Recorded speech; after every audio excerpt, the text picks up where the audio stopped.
अगर आप सरकारी कर्मचारी थे और रिटायर्ड हुए हैं तो फोन पर किसी नकली ट्रेजरी अधिकारी को अपने बैंक की डिटेल या फिर सर्विस लॉग बुक की जानकारी बिल्कुल भी न दे, नहीं तो आपके बैंक खाते में सेंध लगाकर सारी जमा पूंजी चंद सेकंड में गायब हो जाएगी।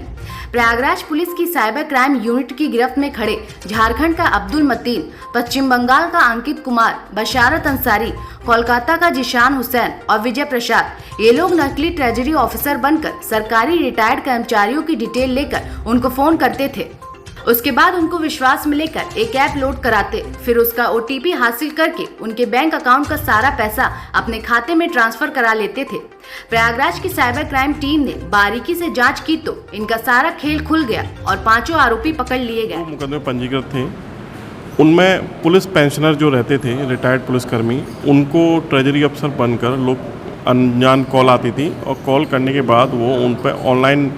बैंकिंग एक्टिवेट करा के और मोबाइल का रिमोट एक्सेस ऐप के थ्रू एक्सेस ले लिया करते थे और उन खाते में जो भी रकम होती थी वो इनके द्वारा विभिन्न खातों में ट्रांसफ़र कर दी जाती थी साइबर ठगों द्वारा। इस गैंग पे हमने काम किया, टेक्निकल एनालिसिस किया, फाइनेंशियल जो अकाउंट स्टेटमेंट थे उनको एनालिसिस किया और उन जिन खातों में पैसा गया उन खातों से जो ट्रांजेक्शन जिस तरह से हुआ उस ट्रेल को पकड़ते हुए हमने एक अपराधी को पकड़ा पहले, और उस अपराधी को पकड़ने के बाद जो उसके और साथी थे जो इस गैंग में शामिल थे उनको पकड़ा है। तो इस तरह से जो हमारे यहाँ जो कुल मिला के 30 लाख की ठगी थी ये पुलिस पेंशनरों से, उनका ये गैंग है जुड़ा हुआ, जिसमें कई लाखों की रिकवरी, मतलब कुछ लाख की रिकवरी इनके खातों में फ्रीज करा के की जा रही है और बाकी प्रयास। पुलिस ने इस संबंध में दर्ज मुकदमे की जब जांच शुरू की तो इनके काम करने का तरीका भी पता चला। दरअसल ये लोग ट्रू कॉलर में अपना नाम ट्रेजरी ऑफिस के नाम की ID बनाते, फिर ओपन सोर्स से उस सरकारी कर्मचारी के सर्विस और रिटायरमेंट अवधि के बारे में पता करते, फिर रिटायर्ड कर्मचारी को फोन करके ये सब बताते तो लोग आसानी से इनके झांसे में आकर इनके कहे मुताबिक ऐप लोड करके OTP इन छात्रों को दे देते थे और पल भर में रकम इनके अकाउंट में आ जाती थी।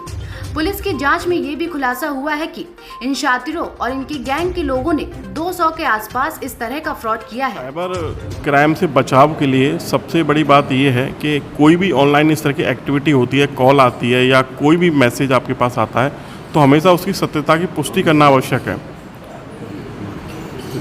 बिना सत्यता की पुष्टि करने के अनजान कॉल को, अनजान मैसेज को, अनजान लिंक को आप बिल्कुल एंटरटेन न करें। इससे बचाव का सबसे बड़ा तरीका है, अगर बाय द वे कोई ऐसी घटना घटित हो जाती है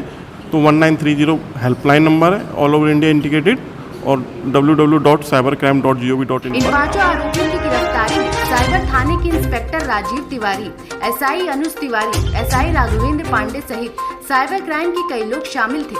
इस दौरान पुलिस ने कई मोबाइल फोन, कई ATM कार्ड भी बरामद किया है।